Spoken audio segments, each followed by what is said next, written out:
നമസ്കാരം. വെള്ളി നക്ഷത്രത്തിന്റെ ഏറ്റവും പുതിയ എപ്പിസോഡിലേക്ക് സ്വാഗതം. ഇന്ന് നമ്മൾ ചർച്ച ചെയ്യാൻ പോകുന്നത് മലയാളത്തിന്റെ മോഹൻലാൽ പ്രധാന വേഷത്തിലെത്തിയ ഒരു കന്നഡ ചിത്രത്തെ കുറിച്ചാണ്. ഇന്ന് ഡിസംബർ 25 ഒരുപാട് ചിത്രങ്ങൾ റിലീസ് ചെയ്തിട്ടുണ്ട്.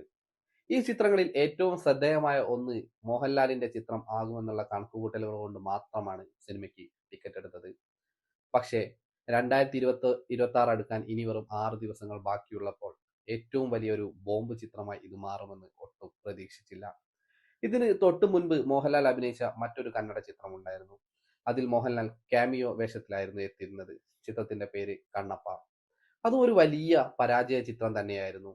അതിനുശേഷം മോഹൻലാൽ വീണ്ടും കന്നഡയിൽ എത്തുന്നു എന്ന് കേട്ടപ്പോൾ തന്നെ നമുക്ക് വലിയൊരു ആകാംക്ഷയുണ്ടായിരുന്നു. കാരണം ഒരു സിനിമ തകർന്നു തരിപ്പണമായിട്ടും മോഹൻലാൽ വീണ്ടും ഒരു കന്നഡ ചിത്രം, അതും ഒരു ബാഹുബലി പോലെയുള്ള ഒരു എപ്പിക് സിനിമയിൽ അഭിനയിക്കുന്ന സമയത്ത് തീർച്ചയായും അദ്ദേഹം സ്ക്രിപ്റ്റും കാര്യങ്ങളും ഒക്കെ കേട്ടും കഥ കൂടുതലായിട്ട് മനസ്സിലാക്കിയിട്ടൊക്കെ ആയിരിക്കും എത്തുക എന്നുള്ള ഒരു പ്രതീക്ഷയുണ്ടായിരുന്നു. പക്ഷേ ഈ ഒരു സിനിമ കണ്ടപ്പോൾ ആ ഒരു പ്രതീക്ഷ മൊത്തത്തിൽ മാറി. ലാലേട്ടൻ, എനിക്ക് തോന്നുന്നു ലാലേട്ടൻ കഥയോ തിരക്കഥയോ ഒന്നും വായിക്കാതെയാണ് ആരോടോ ഉള്ള ഒരു കമ്മിറ്റ്മെന്റിന്റെ പുറത്ത് മാത്രം ഈ ഒരു സിനിമയിൽ വന്നെത്തിയതാണെന്നാണ് എനിക്ക് തോന്നുന്നത്.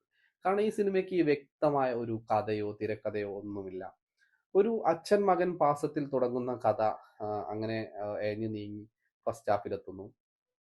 അതിനുശേഷം അതിൻ്റെ അകത്ത് കുറച്ച് ഭക്തിയും അച്ഛൻ മകൻ ബന്ധത്തിൻ്റെ അകത്ത് കുറച്ച് ഭക്തി കുത്തിക്കയറ്റി അതിൻ്റെ അകത്ത് ഒരു പുനർജന്മ കാലഘട്ടത്തെ കൊണ്ടുവരിക. ഇതൊക്കെ നമ്മൾ ഇതിനു മുമ്പും ഒരുപാട് സിനിമയിൽ കണ്ടതും കേട്ടതുമായിട്ടുള്ള കാര്യങ്ങളാണ്.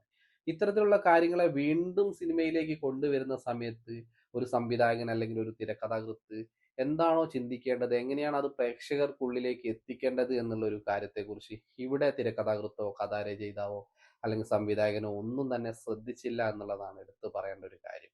ഒരുപാട് പ്രൊഡ്യൂസേഴ്സ് എല്ലാവരും കൂടെ ചേർന്നിട്ടാണ് ഈ ഒരു ചിത്രം നിർമ്മിച്ചിരിക്കുന്നത്. അതുകൊണ്ട് തന്നെ പ്രൊഡ്യൂസേഴ്സിന്റെ കയ്യിൽ നിന്ന് ഒരുപാട് ക്യാഷ് ഒന്നും പോകാനുള്ള സാധ്യതയില്ല.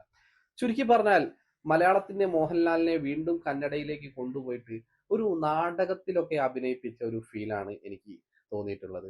അവരുടെ വേഷവിധാനങ്ങളൊക്കെ അങ്ങനെയാണ്. ഒരു നാടകത്തെയൊക്കെ ഓർമ്മിപ്പിക്കുന്ന രീതിയിൽ മീശയും താടിയും, വെപ്പു മീശയും താടിയും ഒക്കെ ആണെന്ന് ഈ ഒരു കാലഘട്ടത്തിൽ ആരെങ്കിലും വെപ്പു മീശയും താടിയൊക്കെ വെച്ചിട്ട് അഭിനയിക്കുക എന്നുള്ള കാര്യം വളരെ സംശയമാണ്. കാരണം പ്രേക്ഷകർ അപ്ഡേറ്റ് ആയിക്കൊണ്ടിരിക്കുന്ന ഈ ഒരു കാലഘട്ടത്തിൽ സിനിമയിൽ എന്ത് വിഡ്ഢിത്തം കാണിച്ചു കഴിഞ്ഞാൽ, എന്ത് തെറ്റ് കണ്ടു കഴിഞ്ഞാൽ, എത്ര മൈന്യൂട്ട് ആയിട്ടുള്ള തെറ്റാണെങ്കിലും പ്രേക്ഷകർ എന്ത് ചെയ്യും, അത് മനസ്സിലാക്കിയെടുക്കും. അപ്പോൾ ഈ ഒരു സിനിമ എന്ന് പറയുന്നത് വെറുതെ ഒരു ചെയ്തു വെച്ചിട്ടുള്ള ഒരു പൊട്ട സിനിമ എന്ന് തന്നെ നമ്മൾക്ക് ഇതിനെ പറയേണ്ടി വരും. എന്തായാലും സിനിമ എനിക്ക് ഒട്ടും വർക്കായില്ല എന്നുള്ളത് സത്യം തന്നെയാണ്. അതുപോലെ ഓരോ ആളുകൾക്കും ഓരോരോ അഭിപ്രായങ്ങളാണ്. ഞാൻ മോശമായ ഒരു അഭിപ്രായം പറഞ്ഞതുകൊണ്ട് സിനിമ മൊത്തത്തിൽ മോശമായി എന്നുള്ള രീതിയിലല്ല. നിങ്ങൾ കാണുക, നിങ്ങളുടെ അഭിപ്രായങ്ങൾ രേഖപ്പെടുത്തുക. എന്നെ സംബന്ധിച്ചിടത്തോളം നിങ്ങൾക്ക് OTT-ലോ മറ്റോ വരുമ്പോൾ കാണാൻ സാധിക്കുന്ന ഒരു സിനിമയെന്ന് മാത്രമേ ഞാൻ നിങ്ങളോട് സജസ്റ്റ് ചെയ്യുള്ളൂ. കാരണം ഗ്രാഫിക് ഒക്കെ കാണും, ഗ്രാഫിക് വർക്കുകളൊക്കെ കണ്ടു കഴിഞ്ഞാൽ നമുക്ക് ഇപ്പോഴത്തെ പുതിയ റീലൊക്കെ ചെയ്യുന്ന പിള്ളേരൊക്കെ അവരുടെ സോഷ്യൽ മീഡിയയിൽ ഇടുന്ന റീലുകളൊക്കെ കണ്ടു കഴിഞ്ഞാൽ അതിലുപയോഗിക്കുന്ന ഗ്രാഫിക് ഡിസൈൻ ഒക്കെ ഉണ്ടല്ലോ, അതൊക്കെ പക്ക റിയലിസ്റ്റിക് ആയിട്ടാണ് അവർ ഉപയോഗിച്ചിരിക്കുന്നത്. പക്ഷെ ഈ ഒരു സിനിമയിലേക്ക് എത്തുന്ന സമയത്ത് ഗ്രാഫിക് ഡിസൈൻ എന്നൊക്കെ പറഞ്ഞു കഴിഞ്ഞാൽ വമ്പൻ കോമഡിയാണ്. പിന്നെ മോഹൻലാലിന്റെ ഹെയർ സ്റ്റൈലും ഒക്കെ എടുത്തു പറയേണ്ട ഒരു സംഭവമാണ്. ആക്ഷൻ സീക്വൻസുകളൊക്കെ നോക്കുകയാണെങ്കിൽ സിനിമന്റെ ആക്ഷനൊന്നും മോശമില്ല എന്ന് പറയാം. പിന്നെ നിങ്ങൾക്കറിയാലോ കന്നഡ തെലുങ്ക് ചിത്രങ്ങളിലൊക്കെ ആക്ഷൻ അവർ എങ്ങനെയാണ് പ്രാധാന്യം കൊടുക്കുന്നത് എന്നുള്ള കാര്യങ്ങൾ നിങ്ങൾക്കറിയാം. അതുപോലെ തന്നെ ഇതിലെ ആക്ഷൻ സീക്വൻസ് ഒന്നും വലിയ മോശമൊന്നുമില്ല. മോഹൻലാൽ എപ്പോഴും എയറിലാണെന്ന് പറയാം. കാരണം മോഹൻലാലിനെ കാണിക്കുമ്പോഴൊക്കെ പറന്നടിക്കുന്നതായിട്ടുള്ള ചില രംഗങ്ങളൊക്കെയാണ് ഇതിൽ അവതരിപ്പിച്ചിരിക്കുന്നത്. എന്തായാലും 2026 അടുക്കാൻ പോകുന്നു. എല്ലാവർക്കും ഒരു ഹാപ്പി ക്രിസ്മസ്, അതുപോലെ തന്നെ അഡ്വാൻസ് ആയിട്ട് ഒരു ഹാപ്പി ന്യൂ ഇയർ നിങ്ങൾക്ക് നേരെയാണ്. നോക്കാം, അടുത്ത ദിവസം തന്നെ ഇന്നിപ്പോൾ കുറേ സിനിമകൾ റിലീസ് ചെയ്തിട്ടുണ്ടല്ലോ. അപ്പോൾ നാളെ നമുക്ക് മറ്റൊരു സിനിമയുടെ വിശേഷങ്ങളുമായിട്ട് നിങ്ങളുടെ മുമ്പിൽ എത്താൻ പറ്റുമോ എന്ന് നോക്കാം. എല്ലാവർക്കും നന്ദി, നമസ്കാരം.